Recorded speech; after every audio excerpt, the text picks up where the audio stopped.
Hello folks, ang pag-usapan natin is the opposition. Of course, alam natin sa isang demokrasya, mahalaga na meron kang balanse sa pagitan ng gobyerno and of course, a kind of a functional and constructive opposition. And if in case may abuso talaga yung executive, nagiging tyrannical or authoritarian, then the opposition should take up the cudgels for constitutional democracy. Kaya mahalaga talaga na meron kang strong opposition for any functioning, vibrant, mature democracy. And in many countries, fledgling democracies, medyo problema yung opposition. They tend to be divided, they tend to lack a central leadership, they tend to lack a kind of narrative that inspires people, and in some cases also they're misunderstood as being obstructionist. Kitang-kita natin yan sa Pilipinas whereby sometimes the opposition is just seen as, mga KJ lang mga yan, hindi sumusuporta sa gobyerno, we have to all unify and so on and so forth. But let's not forget that democracy is also about having healthy, functioning opposition, right?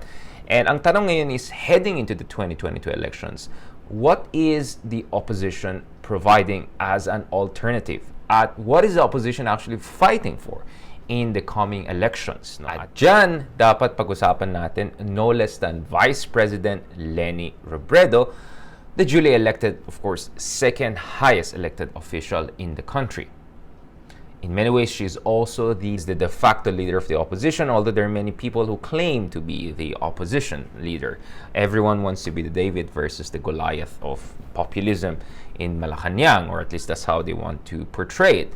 But Leni Robredo, of course, is more or less seen as the front runner among opposition candidates to challenge the incumbents' favorites or anointed successors. Pero ang tanong ngayon is, does Leni Robredo have a compelling reason to run for the presidency? Considering yung napagdaanan niya over the past 5 years, she was harassed not by one side, but by two sides. You had President Duterte and his supporters disparaging her on many occasions. You have the Marcos supporters questioning her mandate as the Vice President of the Republic and challenging that in the Supreme Court on multiple occasions, of course losing all those cases. But that hasn't stopped them from calling themselves as, being supporters of the real Vice President. But again, that's a different issue. Let's not go there. Let's just keep it here. Let's just keep it focused. So, it has been very difficult for Leni Robredo. Just imagine this, you come from the opposition. That's already hard enough. And then you're squeezed between two of the most powerful political dynasties in the country, right?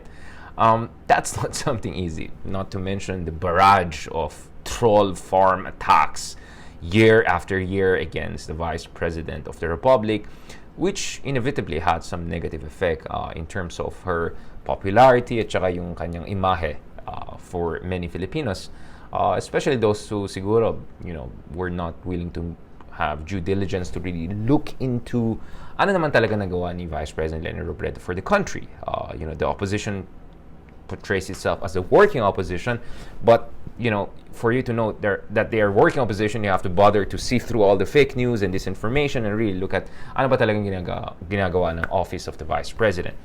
That's not easy in the kind of poison well of disinformation that we're dealing with in our democracy over the past 4 or 5 years, and alam natin who are behind these disinformation campaigns, Then again, that's a separate topic. Now, let's go to Leni Robredo, okay? Yes, she's not doing very well in the surveys. Let's be very honest about that. And yes, there are questions on whether the surveys are really, really accurate, although that's a completely separate topic. I don't buy the argument of some folks who are questioning the credibility of some of the most established institutions in the country. Let's not forget that Pulse Asian SWS got more or less the results of previous elections quite accurately. And yes, there could be some element of mind conditioning. True, you can argue that, but who thought that Duterte will be the president in 2016? Who thought that, Benigno Aquino III would be the president of the Philippines in 2010? So let's just not also, go into that. Just because ayaw mo yung resulta ng surveys, you'll say it's not credible at all. But, the reality is that Leni could have done better in the surveys, right? So she kind of barely cracks into the top 5 contenders. But there are many reasons to believe that, the upcoming elections can create another surprise outcome. First of all, pagdating sa Pilipinas, remember, we only need I mean, if you're the candidate who wants to win, you only need to win more votes than all your other rivals. Kasi first past the post, single round, no round of elections. So Ramos, for instance, didn't even get 24% of the votes, and he became the president of the republic. So let's just be very clear about that. So with a very relatively small plurality, if not minority votes, you can still become the president of the republic, assuming there are many candidates there. Alam din natin, wala naman real political parties dito. So minsan, akala mo alay sila, akala mo, they will run under the same ticket, but yung pala, they'll run against each other come election time. And we're seeing splits within the ruling party of PDP Laban already this year, with no less than Manny Pacquiao challenging the PDP Laban party's endorsement of a potential Bongo Duterte tandem for coming elections. And not to mention, PDP Laban has also sent out feelers that they're okay to support or adopt Bongbong Marcos, but in what capacity, it's not very clear. Medyo magulo, no? And of course, wag natin kalimutan, drama is a very big factor in Philippine politics. Kung magaling ka sa drama, you tend to do very well, regardless of your qualifications, regardless of whether you make sense at all in debates, right? Drama, very important in our politics. And drama also means a lot of unpredictability. So it's very possible that, the direction of race will change come early next year. Again, where was President Duterte in the surveys at this stage in the previous presidential elections? We didn't even know whether he's going to run. And at the last moment, naging replacement candidate siya, and there are even questions on whether valid for him to even become the replacement candidate, but that's a separate issue again. Leni Robredo is theoretically still in this race, should she decide to run.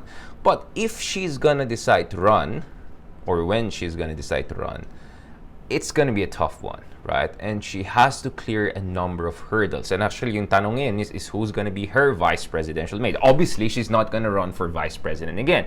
And there are discussions about the possibility that Leni Robredo will actually run for governor in her home province back in Bicol. That's, again, a possibility, Although that's not going to be a very easy race, She's going to run against some of the established political dynasties there.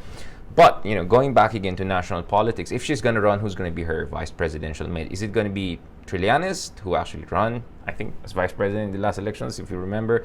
Not the best result, not the best outcome.